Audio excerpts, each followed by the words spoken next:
Bonjour et bienvenue à tous. On commence ce flash de l'économie avec cette bonne nouvelle. Le taux de remplissage de nos barrages a atteint 82,8% au 31 mars dernier.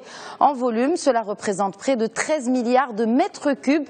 6 barrages sont à l'heure actuelle à leur niveau optimal dans la foulée des récentes pluies.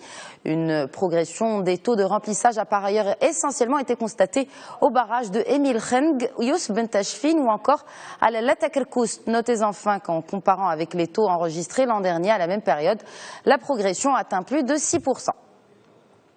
Principale conséquence, c'est naturellement une bonne campagne agricole. Et puisqu'on en parle, le Haut Commissariat au Plan vient de publier l'arrêté des comptes nationaux au titre du 4e trimestre. On y découvre que la valeur ajoutée agricole a été moins fructueuse en volume. Elle a en effet baissé de 1,4% après une hausse de 21% un trimestre auparavant. Pour les activités non agricoles, le HCP relève une timide progression, soit 0,3% en comparaison trimestrielle. Cette partie a été plombée par les industries d'extraction d'un côté et par le secteur du BTP de l'autre. Et dans ce contexte, le PIB, le produit intérieur brut, a progressé d'1,8% au 4e trimestre. C'est 2,8% de moins qu'une année plus tôt. Enfin, sur le front des échanges extérieurs nets, là aussi contre-performance, moins 1,7 points après une contribution positive de 2,3 points au T4 au 4e trimestre donc de 2013. Et pour rester dans les comptes, côté entreprise à présent, Autoroutes du Maroc termine l'année sur une bonne note. En 2014, ses bénéfices ont cru de plus de 2,3% sur l'ensemble du réseau national. Le principal moteur de cette performance reste l'axe Kenitra-Berchid. Le total bilan a progressé de 4% annuellement. Cette hausse est la conséquence directe des investissements liés au nouveau tronçon. Et justement, en termes de développement réseau, je vous rappelle que mai dernier, le roi Mohamed VI avait inauguré le tronçon autoroutier Khouribga-Beni Mellal. Infrastructure toujours, l'Office national des aéroports, l'ONDA, réalise un chiffre d'affaires de 3,2 milliards de dirhams en 2014. Ce chiffre s'est bonifié de 8,5%.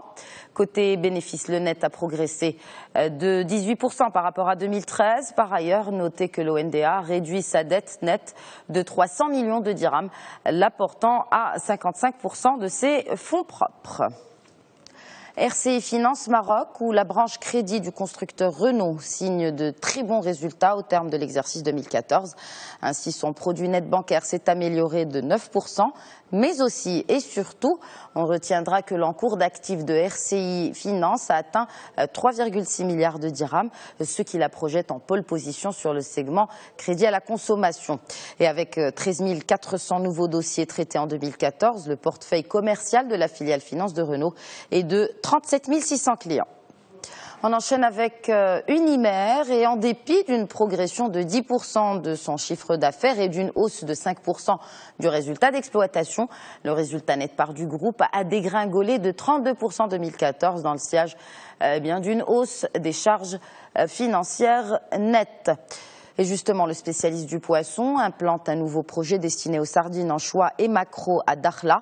Selon les premières estimations, Unimer y aurait misé 235 millions de dirhams. À noter dans la foulée que le groupe a entamé les travaux de construction d'un complexe industriel à Nouadhibou en Mauritanie. D'après le Financial Times, la firme de capital investissement pour les marchés émergents Abraj Group aurait levé plus d'1 milliard de dollars pour ses 2 nouveaux fonds dédiés à l'Afrique. Le premier fonds, baptisé Sub-Saharan Africa Fund, a atteint 990 millions de dollars au closing et le deuxième, North Africa Fund, donc destiné à l'Afrique du Nord, devrait être clôturé à 340 millions de dollars, soit beaucoup plus que la taille initiale visée qui était d'à peine 250 millions. Pour mémoire, sur les 7 milliards d'actifs détenus par Abraj dans les pays émergents, l'Afrique en a drainé 3 milliards. Et on termine avec ces distinctions pour le Maroc à l'Annual Investment Meeting à Dubaï, où le Royaume a remporté le 2e prix du meilleur projet d'investissement pour la région MENA. Ce prix est revenu à l'Agence de développement de l'investissement, l'AMDI, et couronne les efforts entrepris en faveur de l'investissement dans l'aéronautique. Une importante délégation marocaine participe, je vous le rappelle, à l'annuel Investment Meeting, 3 jours qu'ils ont eu pour présenter une centaine de projets d'investissement public ou privé, tout secteur confondu, et l'événement prend fin aujourd'hui. Voilà donc pour l'essentiel de l'actualité économique. Excellente journée à tous.